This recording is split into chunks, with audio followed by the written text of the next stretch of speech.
NASA has discovered a new living planet. And no, don't worry guys, it's not Uranus.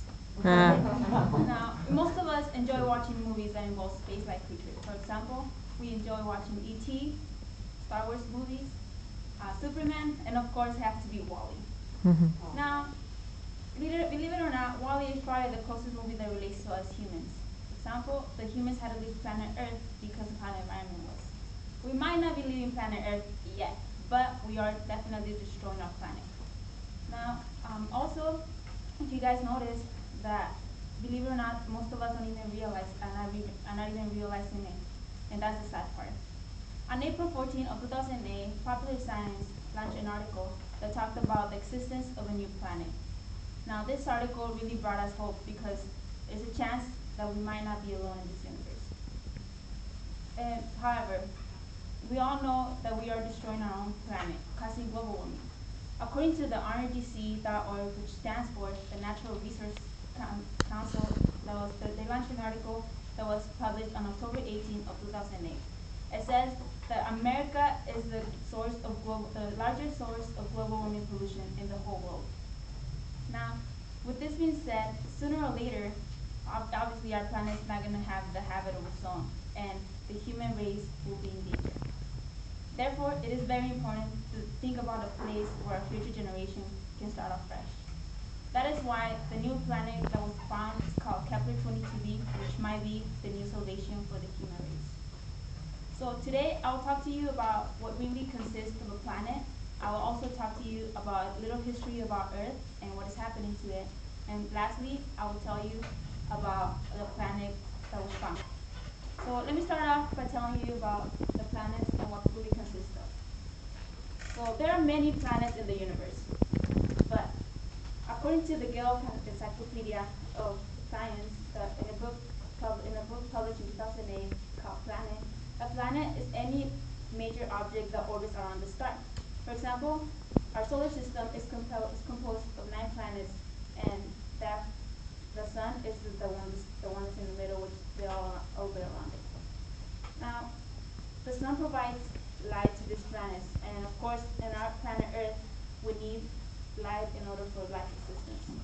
There are some other major components for life existence. For example, oxygen, we have energy reserves, water existence, and other stuff. We all know that without these things, we probably would be in a bubble void, just like the movie Bubble. In a bubble, just like the movie Bubble Boy.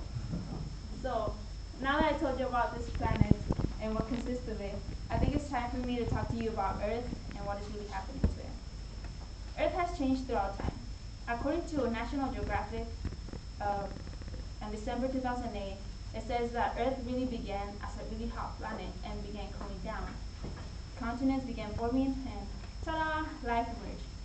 But as any fairy tale story, we all know that it has to be a villain. Earth's enemy in this case is, of course, us humans. Now, according to the New York Times, on an article published on June 27 of 2012, it says that global warming has become a serious issue facing the world leaders. We all experience the heat waves. They're getting worse and worse. Who knows what will happen in 50 years? If you want to take an image of that, reference back to the movie of Wall-E, where the Earth looks just like a dumpster and there's no life existence at all. So now that I talked to you about Earth and what is actually happening to it, I think it's time for me to talk to you about our new salvation, our future generation hope, and about this place.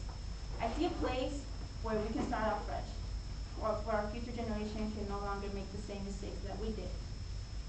Okay, planet Kepler 22b might be the new Earth. On March 29 of 2008, NASA.gov launched a mission called Kepler mission. Now, this mission involved the search of Earth-like planets. For example, they wanted to be able to find liquid on these planets. But 3 years after, NASA.gov, on December 5th of 2011, they announced this Earth-like planet. It's called Kepler 22b. This planet is very similar to Earth. Why? Because this temperature is for about 72 degrees, which is a really perfect day on spring day here on Earth. Now, having a planet where there might be existence out there out of our solar system does really bring hope to our future. So now that I talked to you,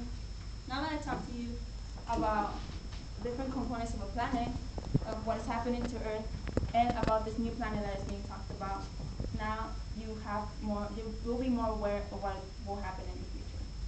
Technology, as we know, it has brought us closer and closer to new discoveries through time. At this pace, who knows what we'll be doing in 20, 30, maybe 50 years. Maybe we will be traveling in a spaceship where we might be visiting our new home planet. Or maybe just be living in a spaceship just like the movie WALL-E, where we all be 400 pounds. But for now, I think we will be traveling in movies where they can take us where they can take us out of our mind and show us how really life is outside of our solar system. And we must be aware of the change that our future will have.